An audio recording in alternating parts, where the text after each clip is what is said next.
A lot of people out there looking at Aaron Rodgers as weak now because we're hearing reports that he wants GM fired. You can't have reports out there like that and say nothing. You have to speak.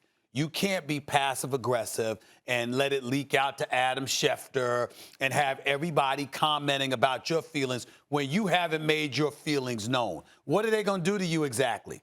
By the way, did y'all know that when he hosted Jeopardy, he had the highest ratings than anybody?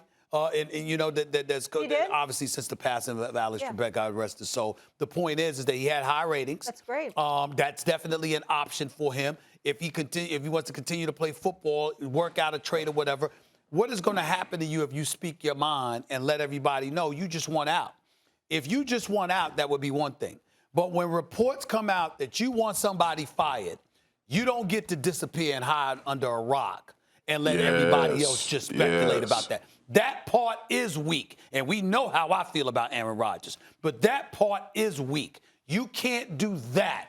You got to make sure everybody understands what you feel and why when that kind of stuff comes out. Not the stuff about him wanting to be traded. I know. But when you're highlighting a specific individual that you don't want employed anymore, that can't be from somebody else's lips. That's got to come from yours. That part is weak. And I think even though Terry Bradshaw didn't bring it up, I think he knows about it. I think he's seen the recent reports. And I think he's alluding to all of those things, which is where the word weak came from. But based on what Terry Bradshaw verbalized, no, he's wrong about that. Let me deal with what Terry Bradshaw said. I agree with your point, Stephen A., but I want to just deal with what he said. Okay. Terry Bradshaw's wrong. It's not weak, and it doesn't look weak out of Aaron Rodgers. He's just flat out wrong. Now, Terry Bradshaw is one of the all-time greats. If you looked up his numbers, if a kid who didn't know looked up his numbers, he'd be like, what's so good about Terry Bradshaw? It's like high teens touchdowns, sometimes more interceptions than touchdowns. Because the game was different. Take the 20th best quarterback in the league right now and put up his numbers, they're going to look better than Terry Bradshaw's. Would you ever compare that dude to Terry Bradshaw? If you did, you'd be a fool. Terry Bradshaw is one of the greatest who ever did it. He had a rocket for an arm. He won 4 Super Bowls. You know why? Because he was great. But the game was different back then. So the numbers aren't going to tell you the whole story. The game has changed. And Terry Bradshaw is acting like it's the same game he played back then. I'm not just talking about the game between the lines. I'm talking about the game outside the lines. The quarterback is so important now and has so much more responsibility that the very best of the best, they get their way. Tom Brady's not happy in New England. He goes down to Tampa. They give him everything he wants. They win the Super Bowl. He wants to bring everyone back. AB everyone. They bring everyone back. Patrick Mahomes says, y'all got to protect me. I was running for my life in the Super Bowl. The Chiefs go out and get the 2 best offensive linemen that money can buy or that trade can acquire before the draft. Here you go, Patrick. Whatever you say. Aaron Rodgers comes in with some suggestions to the front office. Know your place. Shut up and play. Shut up and dribble. Know your place. We're going to draft. We're going to move up. You just made the NFC Championship game, but you look like maybe you're regressing. We're going to move up and take your replacement in the first round. You think Aaron Rodgers looks weak? Terry Bradshaw weak? Like he's scared of Jordan Love? He went out and threw 48 touchdowns against 5 picks, won the MVP. Not his fault. The ball was taken out of his hands, right, in the NFC Championship game and handed to Tom Brady. Got back to the NFC Championship game and played well down the stretch, although I have certain criticism of that. Nevertheless, Aaron Rodgers balled out. Is Jordan Love anywhere near Aaron Rodgers? Does Aaron Rodgers look scared or weak? Or does he look like he's been disrespected and doesn't like it? If anything, to me, it looks strong. Timeout. You guys want to do me like that? How about try this one? I'm out. No, we're not going to trade you. Everyone knows you cannot have a disgruntled quarterback lead you to the Super Bowl in today's day and age.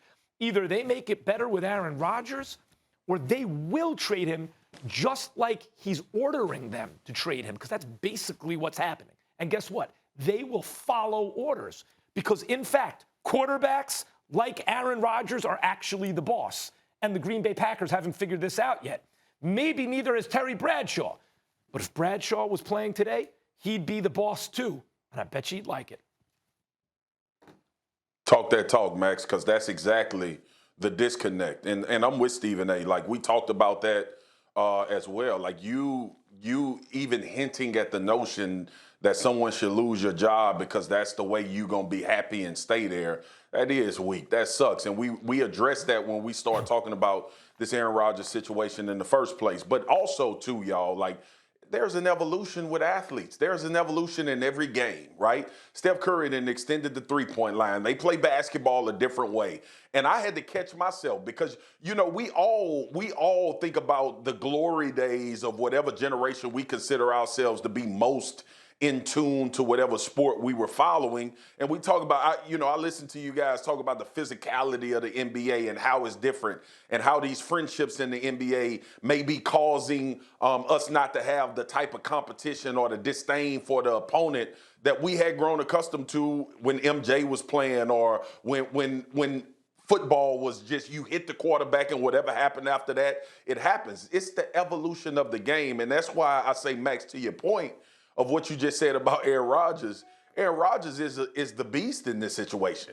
He's the dominant figure. He's the strength of coming out and saying, yo, I need to get out of here. Y'all don't look at me, or y'all don't respect me, or y'all not putting the things or implementing the things that I need in order to continue to help this team move forward and win a Super Bowl. Because ultimately, I think that's his goal as well, along with finding a better situation where not only he feels his voice is heard, he feels like the team is making those moves that we've seen other teams, i.e. Tampa Bay and the New Orleans Saints and Patrick Mahomes and all of the talent that they're acquiring, and he's not feeling like the organization is doing that. He has every right to be upset about that. He has every right to feel like he's being slighted from that standpoint.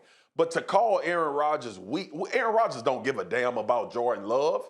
Aaron Rodgers' place was cemented damn near before Jordan Love even threw his first pass as a peewee football player. So he ain't worried about Jordan Love and not weak or worried about the draft pick. It's about, is this draft pick manifesting us to be? Thanks for watching ESPN on YouTube. For live streaming sports and premium content, subscribe to ESPN Plus.